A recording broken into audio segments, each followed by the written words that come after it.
It is my pleasure now to introduce my friend Bert Mizusawa.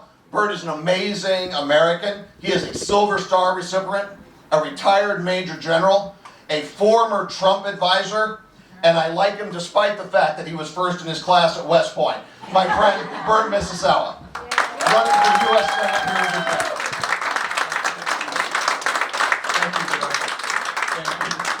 Well, we're going to mix it up. We have some Army guys, we got some Navy people here as well. So, always the Marines, right? So, thank you for coming out. Thank you for giving me the opportunity to introduce myself. I'm not going to sit here and tell you what you already know about the referendum.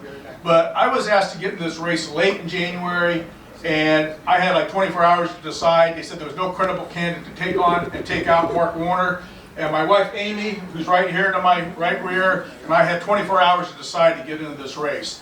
And the same week that we got into this race was the week that the new Democrats in Richmond were inaugurated, and I knew that this was going to be a two-front war. And Doug mentioned I'm a retired Major General.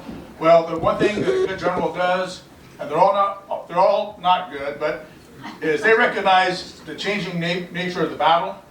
And I said, we've got a big battle here that's going to probably be more important than a Senate campaign.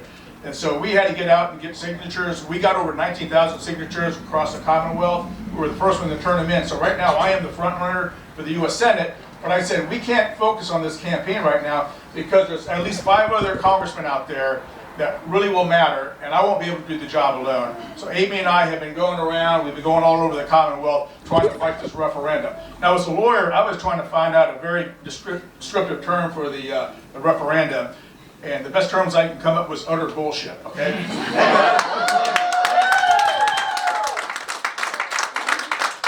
I couldn't find a better legal term than that, but if you find one, please let me know. I also wrote an op-ed that week when I got into the campaign. I had better things to do, I thought, but I wrote an op-ed on this. And basically, I sent a draft tweet to President Trump. Hopefully, he puts it out. But we need to win this. But let me mention something to you that's very important here. Okay? We don't know how this is going to come out. And I would be unrealistic here telling you that we know we're going to march to a victory here. But this is a battle. It's a major battle, but it's not the war. So April 22nd will come. Get out there, vote no, get all your friends to vote no. Hopefully you've already done that, but let's look forward on April 22nd. Now, it's my real honor to introduce your delegate, Karen Hamilton. I just met her tonight. I did meet her husband over the phone, and congratulations to you and the Hamilton family, because he was just nominated to be the head of FEMA.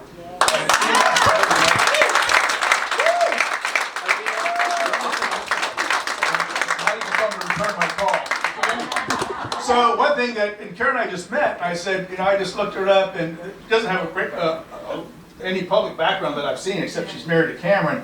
But I'll mention something that you probably don't know. I actually introduced President Trump at a number of events in 2016. I was one of his national security advisors, and 2 of them were in Virginia Beach at the Sanders Center and at Regent University.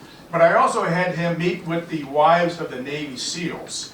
And the Navy SEALs were doing a lot of deployments, but as much as the SEALs do overseas, I'm going to give the SEALs their due. I'm an Army guy. I think the Army does a lot more, but let's give it to the SEALs now.